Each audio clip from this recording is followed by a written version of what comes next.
The space mission had failed. The human, stranded on an unfamiliar planet, was the last living soul from the crew. His suit was damaged, and his navigation systems were down.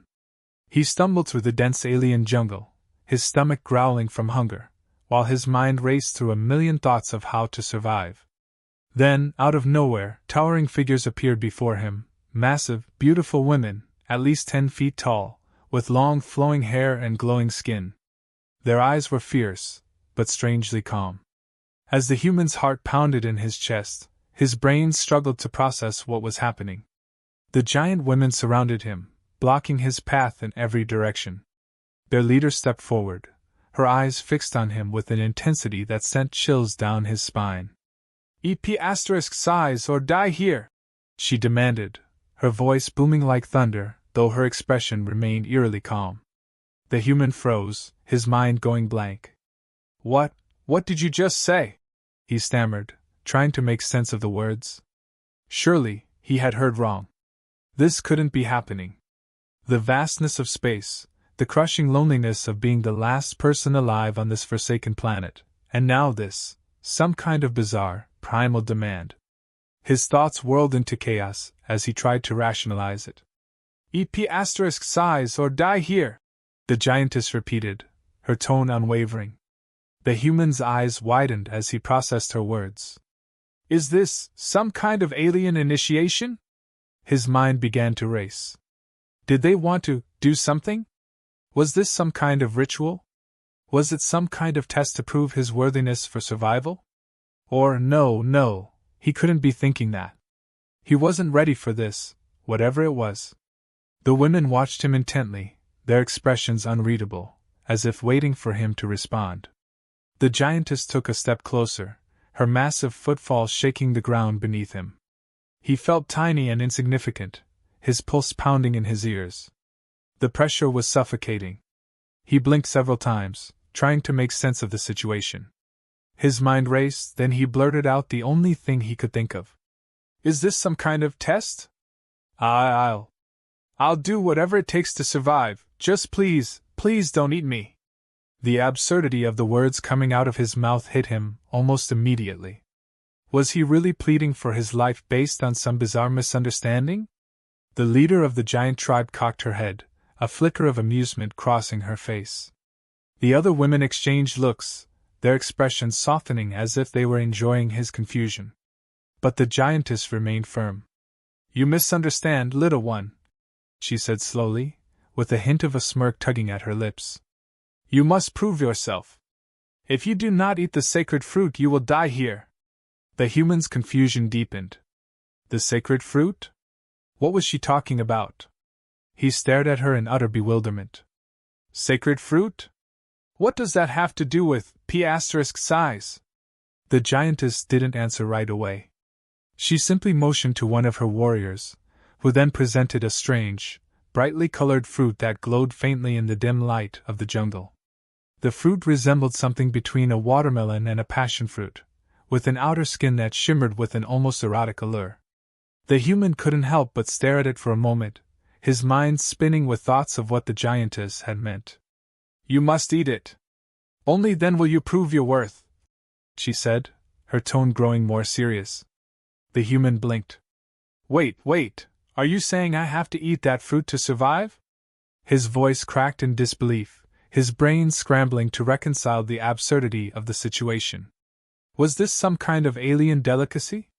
He looked at the fruit once more, his stomach churning in hunger and nervousness. The earlier sexual implications of the word P***SY were still fresh in his mind, but now, with the fruit before him, the whole thing felt even more surreal. "Yes," the leader said, her gaze unwavering. "Eat the fruit, or you die here, lost in the jungle, forgotten." His heart pounded harder. This couldn't be real. This was just a misunderstanding, wasn't it? He couldn't possibly be expected to eat this strange fruit as some sort of initiation, could he? But as he stood there, frozen in confusion, the women simply waited. The human's stomach growled louder, reminding him that survival was at stake. He wasn't about to die here, not on some alien planet, without figuring out a way to escape this. With a deep breath, he swallowed his pride and reached for the fruit. If eating this was his ticket to survival, then he'd do it, no matter how ridiculous the situation seemed. He took a tentative bite, his eyes scanning the faces of the giant women to gauge their reaction.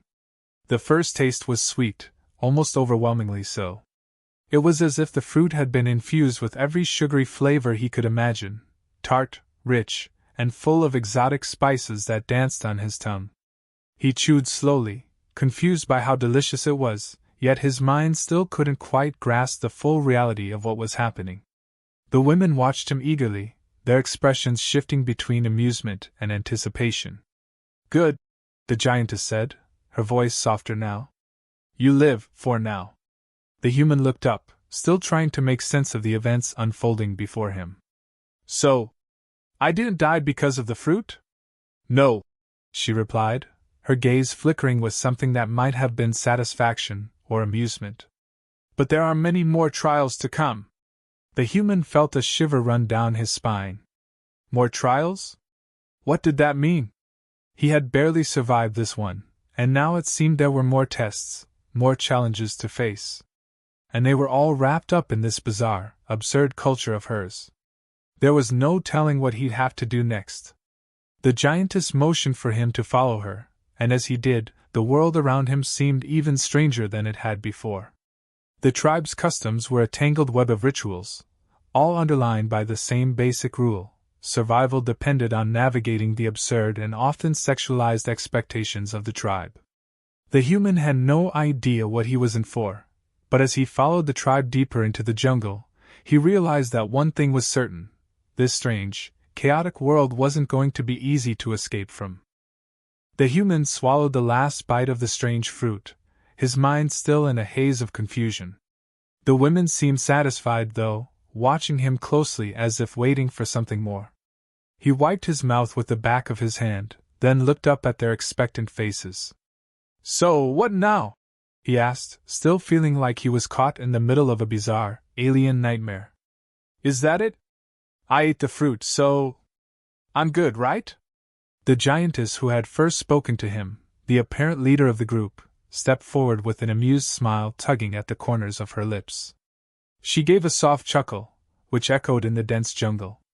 The other women followed suit, their laughter ringing in the air, almost as if they had been waiting for him to say something so ridiculous. "Not yet, little one," she said, her voice still calm but laced with an underlying humor. "That was the first part of the test. You have proven you can survive by eating the sacred fruit. Now you must prove you can endure the trials of the jungle." The human blinked, his mind racing to keep up. Trials of the jungle? What the hell did that even mean? The fruit had been odd enough, but now it was clear: he was being tested, and this wasn't some food challenge. It wasn't about eating strange fruits or proving his dietary resilience. No, this was about surviving a ridiculous set of trials designed for him to fail. He could already feel it in his gut. The leader, still smiling, motioned toward the dense jungle that surrounded them, the massive trees swaying slightly in the breeze. "You see, the trials are not just about physical strength," she continued. "They are about your ability to adapt, to survive, to persevere in the face of absurdity." "Absurdity?" the human repeated, half laughing. "You're telling me that the challenge isn't even just what I eat. It's a game?" He ran a hand through his hair, trying to process everything. "I've been stuck here for God knows how long, and now you want me to adapt?" The giantess looked at him thoughtfully for a moment, clearly entertained by his reaction. "Yes," she said, her tone almost patronizing. "You must survive the tests, just as our ancestors did. Only then can we determine if you are worthy." He felt a cold sweat creeping down his back. Worthy? Worthy of what? Surviving? Of staying alive? Or was this some twisted game of domination they were playing? His gut told him he was in over his head, but he couldn't back out now. His only hope was to play along, at least until he could find a way out. "All right," he said, steeling himself. "Let's do this. What's the first test?" The leader's smile widened, and the women around her exchanged excited glances. It was clear they had been waiting for this moment. The human steeled himself, ready for whatever absurdity was about to unfold. Without a word, the giantess gestured to one of her warriors, who stepped forward with a large vine rope in her hands. The human glanced at it, then back at her. The warrior tied the rope around a nearby tree, creating a loop that hung down low, just above his head. "This is the first test," the giantess said. "You must climb to the top of the tree. The first one to reach the highest branch survives." The human stared up at the tree. It was enormous, at least 30 feet high, with thick vines and branches stretching out in every direction. He felt his palms begin to sweat, the weight of the challenge sinking in. Climbing wasn't his strong suit. Not in these conditions, not on this alien world, not with his already exhausted body. "You're kidding, right?" he asked, eyeing the rope with suspicion. "This is the test? You want me to climb a tree?" The giantess merely nodded, her face unreadable. The other women watched, their expressions a mixture of curiosity and amusement. "Unless you're afraid," she said with a teasing lilt in her voice. "Afraid that your little human body cannot handle it." The challenge was clear. She was mocking him, testing his resilience. The human gritted his teeth, trying to push aside the feeling of dread. He had no choice but to try. He reached up and grabbed the rope, feeling the tension in his muscles as he hoisted himself up. The climb was slow at first, and with each step, the human's body screamed in protest. He wasn't in great shape. He had been stuck in a spacecraft for weeks, after all, with limited exercise. The vines around him seemed to mock his every move, twisting and tightening as though to keep him from reaching his goal. He glanced down and saw the giantess watching, her arms crossed and a smirk playing on her lips. The other women were standing by, watching intently, as though this was the most thrilling thing they'd seen in a long time. He couldn't let them see him fail. But halfway up the tree, his foot slipped. The vines whipped beneath him as he swung out of control, the ground far below him.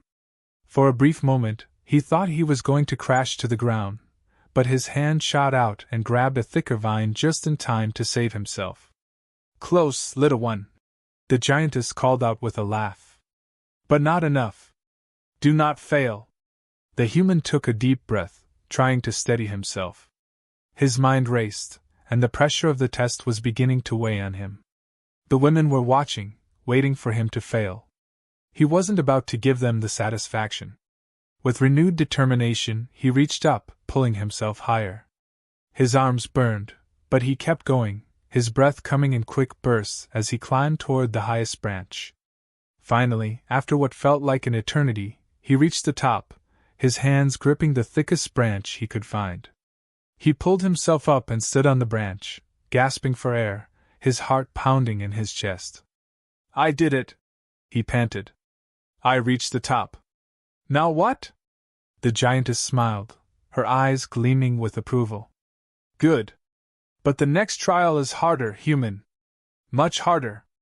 The human, barely catching his breath, knew that whatever came next would be just as absurd, just as ridiculous, and possibly even more dangerous than the last.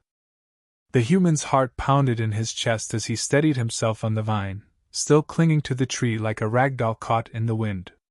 His arms ached, his legs burned with the effort, but the mocking gaze of the giantess and her tribe was worse. It made his hands shake. He had no choice. He had to keep going, no matter how absurd this whole thing felt. "You're close, little human," the giantess called out again, her voice light with amusement, as if she were watching a child struggle through a schoolyard game. "You almost have it." The mocking tone in her voice drove him forward. He wasn't going to let her see him fail, not like this. His muscles screamed in protest, but he reached for the next branch, pulling himself up higher. His feet found a secure hold, and for the first time, he felt like he might just make it. But the satisfaction was short-lived. A loud crack echoed through the air, and the branch he was standing on buckled beneath his weight. The human stomach lurched as he fell several feet before grabbing another branch to stop his descent. A burst of laughter erupted from the tribe below. The human's face burned with embarrassment. The giantess, watching with an almost predatory smile, looked like she was thoroughly enjoying his struggle. Failure, she said softly, almost pityingly, as if he had disappointed her. You are weak. Do you not know how to climb? He gritted his teeth, refusing to let her see how much it hurt, physically and emotionally. I'm not a goddamn monkey, he snapped, his frustration boiling over. I'm not built for this crap. Then maybe you should die here, she said in a matter-of-fact tone, her eyes narrowing slightly. You do not belong with us. That hit harder than any physical injury. The idea of being cast aside, being worthless in this alien world, made his chest tighten. But he couldn't give up. He wasn't going to let her win, not after everything. He planted his feet and forced himself to climb again, ignoring the searing pain in his arms. Again, the giantess called, her voice still light but edged with something darker now. Climb again. Prove you can endure. He was beginning to hate the sound of her voice, but he had no choice. He was alone here, with no way out, no escape. And as much as he wanted to throw in the towel, he couldn't.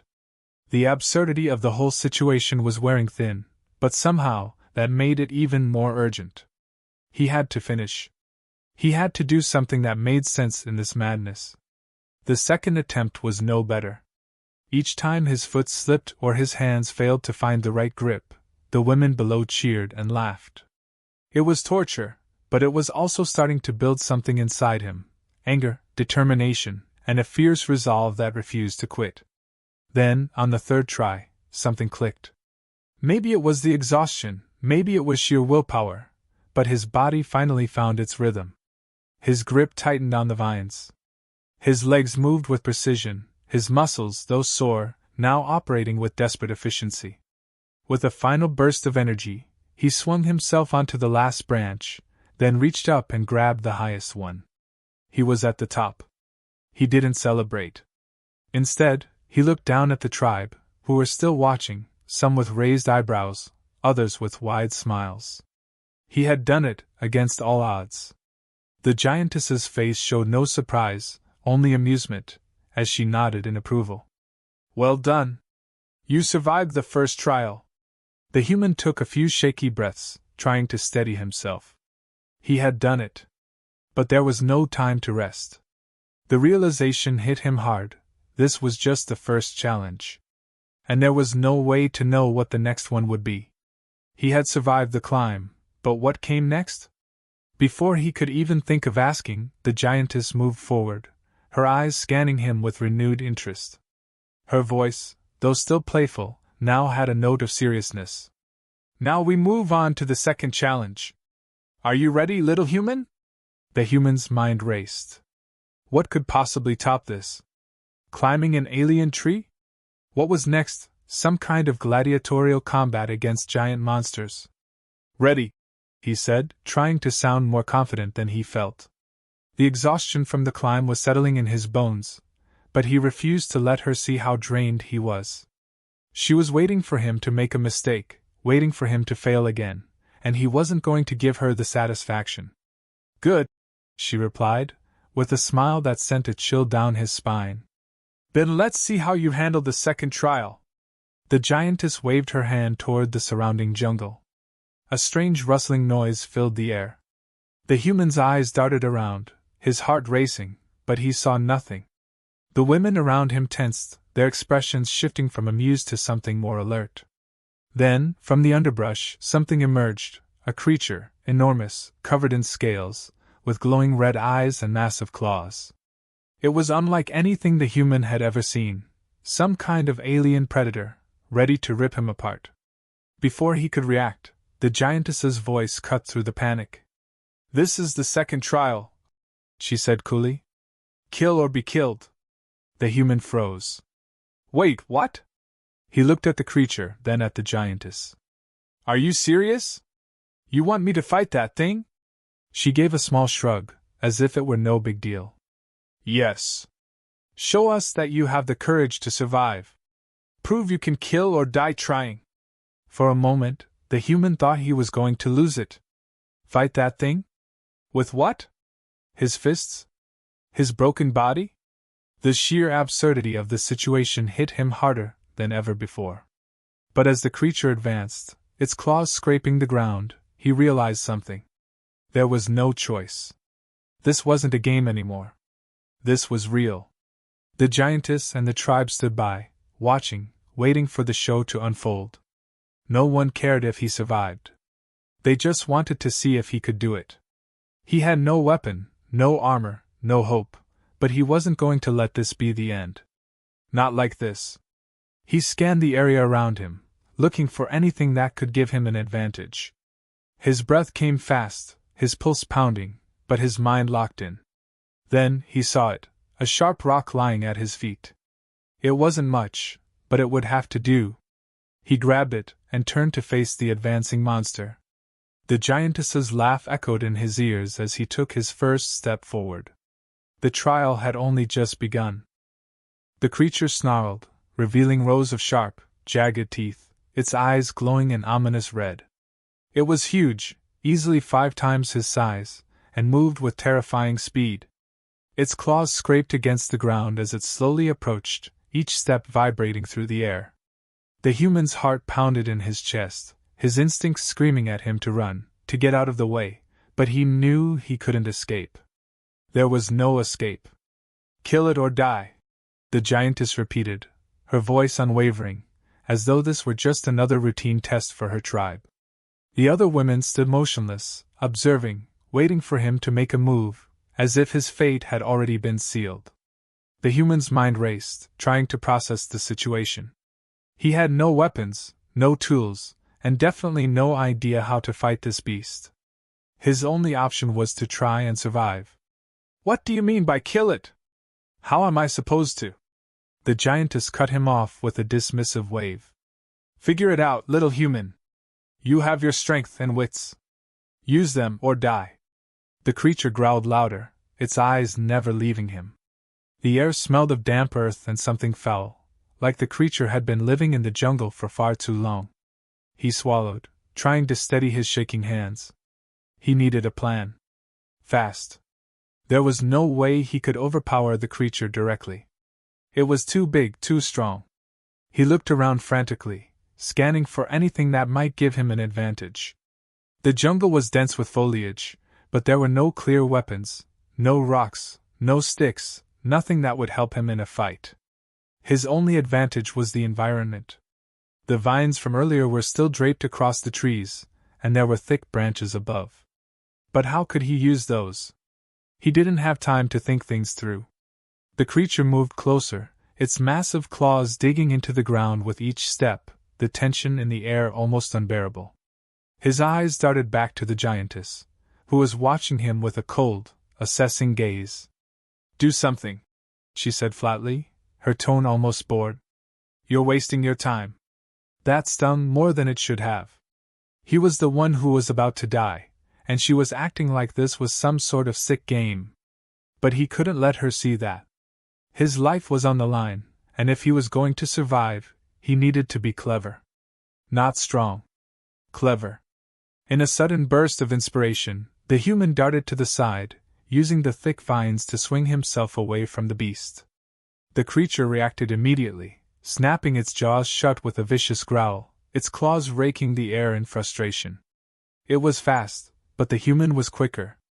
As it lunged at him, he swung to the next vine, using the momentum to gain more distance. The creature was now chasing him, its massive form crashing through the jungle, but the human kept swinging, higher and higher, using the trees and vines to stay just out of its reach. It wasn't graceful, it wasn't perfect, but it was enough. His breath came in sharp gasps, his arms burning from the exertion, but he couldn't stop now. Not when he was so close. The giantess watched, her expression unreadable, as the human swung and leapt between branches. The other women murmured among themselves, intrigued but not impressed. To them, this was nothing more than a test of endurance. If the human failed, they would have a new lesson for him. He didn't belong in their world. The human's mind raced. He had no idea how long he could keep this up. The creature was relentless, and he could already feel his energy beginning to drain. But then he saw it, an opening. The massive creature was so focused on him that it didn't notice the large rock formation ahead. It was perfect. With one final swing, the human hurled himself into the air, landing hard on the rocky ledge. The creature, unable to adjust its course in time, skidded to a halt just below him, its claws scraping uselessly against the stone. It let out a frustrated roar, but it was trapped. The human barely had time to process his small victory before he noticed the vines above him. With the creature now confined to the ground, he could use the vines to his advantage. He quickly scrambled up the rock formation, his body screaming in pain, but adrenaline pushed him forward. He reached the top and grabbed a thick vine, looping it around his hands. Now, with a clear line of sight, he could drop the vine down on top of the creature. As he pulled, a heavy boulder above shifted, falling down and crashing into the creature's back. The beast howled in pain, writhing as it tried to escape the boulder's crushing weight. The human's heart raced as the creature struggled, but he knew it was done for.